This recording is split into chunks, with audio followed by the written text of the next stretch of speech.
আসসালামু আলাইকুম everyone, welcome back to my channel. আশা করি সকলে ভালো আছেন। আলু বেগুনের এই সিম্পল তরকারিটি এত মজার যে আপনারা একবার টেস্ট না করলে বুঝতেই পারবেন না। এটি তৈরি করা খুবই সহজ, খুবই কম সময়ে এটি তৈরি করা যায়। তো কি করে আলু বেগুনের এই তরকারির রেসিপিটি আমি তৈরি করেছি সেটি জানতে হলে পুরো ভিডিওটি না টেনে দেখতে হবে। তো একটি লাইক দিয়ে ভিডিওটি শুরু করা যাক।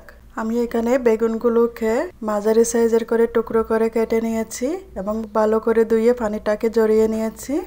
একটি আলু আমি কেটে নিয়েছিলাম বড় সাইজের। আলুগুলোকে ঠিক বেগুনের মতন সাইজে আমি কেটে নিয়েছি এবং ধুয়ে নিয়েছি। হাঁড়িতে আমি সয়াবিন তেল দিয়েছি 2 থেকে 3 টেবিল চামচের মতন। সেখানে আমি কেটে রাখা বেগুনের টুকরোগুলো দিয়ে দিয়েছি এবং 1 থেকে 2 চা চামচ হলুদ দিয়ে কিছুক্ষণ নেড়ে চেড়ে বেগুনগুলোকে বাদামি কালারের করে ভেজে নেব। ভেজে নেওয়া হয়ে গেলে বেগুনের টুকরোগুলোকে তুলে নিয়েছি তেল থেকে। এখন আমি আলুর টুকরোগুলোকে হলুদ দিয়ে একই তেলের মধ্যে ভেজে নিয়েছি।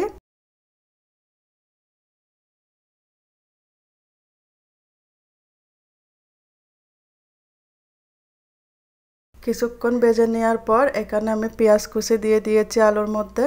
আর 1 চা চামচ হলুদের গুঁড়ো অ্যাড করে দিয়েছি। ধনিয়ার গুঁড়ো দিয়েছি 1 থেকে 2 চা চামচ। লাল মরিচের গুঁড়ো দিয়েছি 1/2 টেবিল চামচ। লবণ দিয়েছি 1/2 টেবিল চামচ। আলুর সাথে একসাথে মশলাটাকে নেড়ে চেড়ে মিক্স করে নিয়েছি। মিডিয়াম লো আছে চুলা জ্বলছে।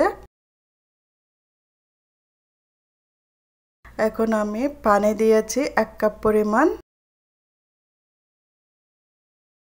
তারপর ঢাকা দিয়ে রেখে দেব 5 মিনিটের মতন। 5 মিনিট পর আলুটা সিদ্ধ হয়ে গেছে মোটামুটি।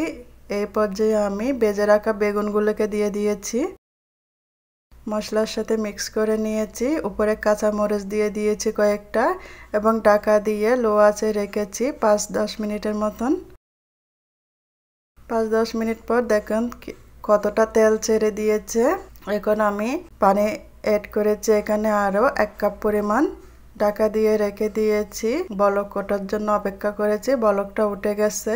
আলু এবং বেগুনটা সিদ্ধ হয়ে গেছে। এখন আমি ধনিয়া পাতা দিয়ে লবণটা চেক করে নিয়ে চুলা থেকে রেসিপিটা নামিয়ে নেব।